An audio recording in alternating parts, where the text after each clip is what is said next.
Halo,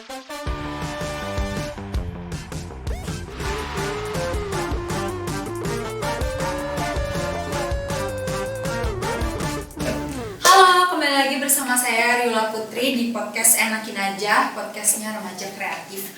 Nah, balik lagi bersama kami di sini di episode 4. Kita di sini akan membahas tentang budaya patriarki dan feminisme.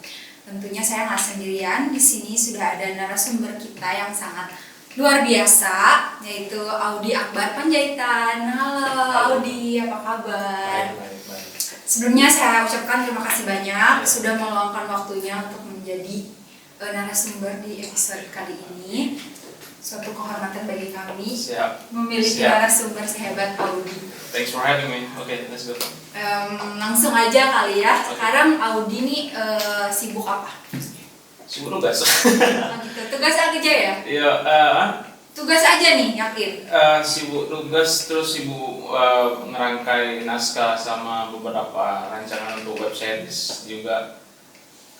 Itu aja sih, kayaknya sibuk di situ. Ngomong-ngomong tugas, ini Audi juga kalau nggak salah suka ngejob-job gitu ya, kerjaannya kayak bikin video. Oh iya, benar. Gitu kan ya? Benar. Kerjaannya gimana, lancar? Ya, alhamdulillah sejauh ini belum ada masalah yang terlalu signifikan sih. Ada masalah yang terlalu sulit dihadapi. Oke, baik. Ngomongin kerjaan nih ya, Audi. Menurut Audi sendiri gimana sih pandangannya? Karena pembahasan kita kali ini tentang budaya patriarki ya, feminisme kayak gitu. Siap. Menurut Audi sendiri itu gimana sih pandangan tentang wanita yang bekerja? Kayak misalkan 9 to 5 gitu, gimana sih? Oke. Nah, dalam Indonesia kan budayanya rada ke timur ya. Jadi kan secara budaya nenek moyang kayak wanita itu harusnya di rumah aja, yang dapur, kasur. Di dapur gitu ya. Dapur dan di kasur gitu. Melayani lah ya. Nah, dan kalau menurut saya sih wanita yang bekerja ini ya tidak salah sih. Karena kan sekarang sudah ada kesetaraan gender juga. Saya melihat wanita juga memiliki kesempatan yang sama seperti laki-laki. Tuh, berarti Kak Audi ini pemikirannya udah dimodernisasi lah ya. Sudah bisa menerima. Nah, ngomongin kesetaraan gender, menurut Kak Audi sendiri setara itu sama nggak sih? Nah, konsepnya setara ini sedikit apa ya? Multi tafsir sih kalau menurut saya. Setara ini dalam konsep gimana dulu? Misalkan setara, kalau kita lihat dari sudut pandang laki-laki, di mana kita lihat misalkan dari pelecehan seksual. Ketika laki-laki melakukan pelecehan seksual kepada wanita atau perempuan, maka itu akan dipandang sebagai hal yang tabu gitu. Jatuhnya si laki-laki akan menjadi korban. Nah, coba kita balik lagi kasusnya, di mana perempuan yang melakukan hal duluan gitu. Itu jatuhnya kayak double standar gitu. Nah, itu. Kadang tuh wanita, multitafsir jadi. Iya, Betul, kadang betul. wanita yang sudah mulai melenceng kepada laki-laki itu distandarisasi oleh masyarakat gitu kan. Tapi nih balik lagi ke Kak Audi sendiri nih ya, saya mau tanya, kira-kira gimana sih atau pernah nggak sih selama hidup nih Kak Audi dari kecil sampai saat ini kuliah sudah dewasa, pernah nggak sih sekali aja gitu melecehkan wanita? Atau enggak physically, bukan hanya physically ya, tapi kayak verbal atau lebih ke catcalling gitu, pernah nggak sih? Gimana ya, kalau saya boleh cerita sedikit zaman-zaman jahiliyah. Zaman-zaman masih nakal SMP gitu. Nah, jadi waktu zaman jahiliyah dulu ya, zaman SMP, SMA gitu kan ya, namanya anak-anak nakal gitu. Catcalling lah gitu, ada cewek lewat gitu loh. Bersiul lah ya. Bersiul, cantik, manis, kemana gitu. Dan setelah lebih dewasa, saya menyadari juga kayaknya nggak baik. Gitu. Tapi seiring perkembangan zaman, itu tuh dulu waktu zaman-zaman kita SMA ya, itu seangkatan nggak sih? Kayaknya seangkatan ya. Beda setahun ya? Oh iya, udah nggak jauh kan ya. Ini kayaknya pas zaman-zaman kita catcalling itu tuh belum ngerasa kayak pelecehan seksual nggak sih? Nah itu dia, jadi korbannya sendiri pun tidak merasa itu sebagai pelecehan. Betul. Saya sendiri yang mengalami, kayak merasa paling keren aja dulu gitu loh kalau disiul-siulin sama cowok. Tapi berarti Puput dulu pernah mengalami? Pernah pasti pernah. Seberapa sering sih? Apa ya? Paling sering kalau kita lagi olahraga sih ya di lapangan tuh kan pada lewat, terus cowok-cowok bersiul gitu, terus kita kayak yang malu-malu tapi mau gitu kan, kayak ih gue cantik nih gitu kan disiul. Oh jadi cewek sendiri kalau di catcalling gitu merasa? Dulu kayak gitu ya teorinya, tapi sekarang seiring apa sih perjuangan feminisme semakin meningkat, semakin banyak pemahaman kalau hey catcalling itu tuh nggak baik loh, kayak emang girl itu nggak pantas buat lo gitu, kayak itu pokoknya nggak worthy lah kalau cowok ngegituin cewek kayak gitu. Makanya sekarang sampai sekarang nih ya baru-baru ini kalau ada orang yang kayak hey cewek kayak gitu-gitu tuh ngerasa risih aja, berjalan dengan sendirinya gitu loh, ngerasa ih apaan sih gitu, ih Nora deh lo gitu, kayak gitu sih. Nih balik lagi ya ke Mas Audi. Oke. Dulu kan sering tuh nge-catcalling, kalau sekarang sering. Pernah. Benar. Sekarang tuh gimana? Lebih semakin dewasa, semakin kayak ke wanita tuh gimana? Saya gini ya, konsepnya saya percaya hukum karma. Jadi kan saya punya adik, punya saudara-saudara perempuan. Jadi kalau saya melakukan itu, saya nanti efek-efek sampingnya ke teman-teman perempuan saya gitu, dekat-dekat yang saya juga gitu. Takutnya gitu sih aku. Takut adik Audi mengalami hal yang sama. Kan saya punya saudara-saudara perempuan juga. Jadi dengan kita melakukan hal baik, ada efeknya juga. Melakukan hal buruk, ada efeknya juga gitu. Benar-benar bagus ya. Gitu. Untuk pemikiran Kak Audi yang nih impactnya banyak loh. Karma tuh berlaku loh. Benar. Tapi yang sangat disayangkan si para buaya-buaya yang suka catcalling atau suka melecehkan wanita itu kadang nggak punya pemikiran kayak gitu nih Kak Audi.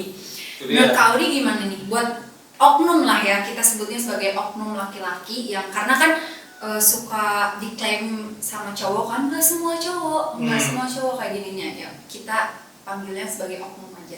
Oke. Oknum cowok yang seperti itu kayak gimana nih menurut Kak Audi? Mana ya kalau saya melihat dari perspektif korban, mungkin ada bagi kita mengedukasi perempuan juga ya, bagaimana sih menyikapi laki-laki hidung belang seperti itu, bagaimana harus menghindarinya gitu. Karena kan beberapa perempuan mungkin takut untuk meminta bantuan atau bercerita ketika mengalami hal-hal pelecehan seperti itu. Nah, jadi dari perspektif perempuannya dulu kita edukasi dulu, dipersiapkan dulu untuk menghadapi hal-hal seperti itu gitu Bun. Nah, untuk pernah dengar nggak sih kayak makanya perhatiin tuh bajunya, pakaiannya. Itu sebenarnya menurut Kak Audi salah pihak perempuan atau emang pikiran si laki-laki oknum itunya? Kalau yang menarik kalau kita lihat dari pelecehan ini tidak terlepas dari kasus pemerkosaan yang ternyata hasil surveinya ternyata korban-korban yang menggunakan hijab pun juga menjadi korban itu.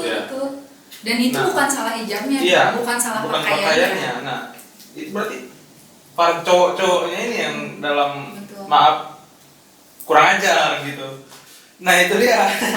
Oknum, berarti Kak Audi ini ya sangat bijak lah ya dalam menentukan sikap cowok gitu kan, bisa pengertian kepada si korbannya gitu. Makanya saya merasa perempuan itu kayak enggak deh, kayaknya nggak ada yang salah dari perempuannya. Kalau misalkan pun perempuan itu pakai rok mini gitu atau kayak pakaian terbuka, itu kalau si cowoknya bisa menjaga pikiran, sikapnya, tingkah lakunya, itu pasti hal itu tidak akan terjadi ya kan? Fine-fine aja mungkin. Nah, udah mantep banget nih pembahasan. Lanjut aja nih ke pertanyaan, mungkin menurut Kak Audi sendiri gimana sih pandangannya perkembangan feminisme di Indonesia sekarang? Kalau kita membahas soal perkembangan feminisme, tapi tidak bisa terlepas dari yang namanya tokoh R.A. Kartini. Betul. Iya sih. Banget sih. R.A. Kartini waktu itu zaman kolonial Belanda memperjuangkan hak perempuan untuk bisa memperoleh pendidikan yang sama dengan laki-laki. Kan ya.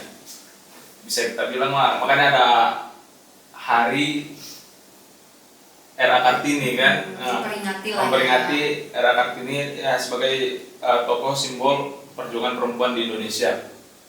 Dan makin kemari kan seiring perkembangannya zaman dan meningkatnya teknologi juga memberikan informasi-informasi kepada perempuan-perempuan yang mungkin belum dapat teredukasi hal-hal seperti itu. Dan saya pikir makin sekarang makin pesat nah seperti itu. Tapi yang jadi masalah kadang ada beberapa oknum dari feminazi ini yang menganggap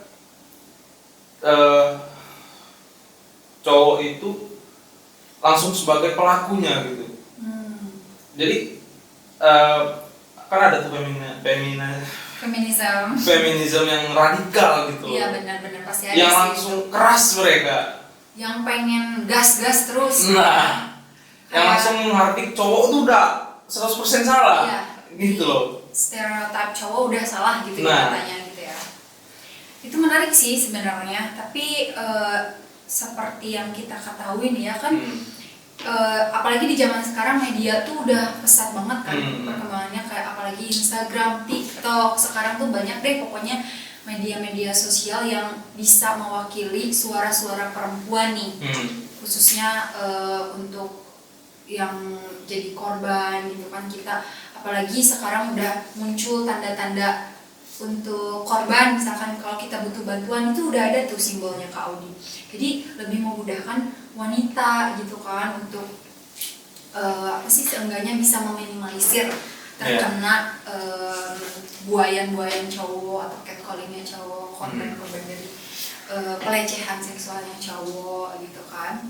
Terus pertanyaan selanjutnya gini deh, menurut Kak Audi, bisa nggak sih sebenarnya kita itu sampai kepada tujuan awal gimana feminisme itu menuntut kesetaraan? Itu bisa nggak sih sampai ke situ dengan budaya kita yang ketimur-timuran tadi, menurut Kak Audi? Oke,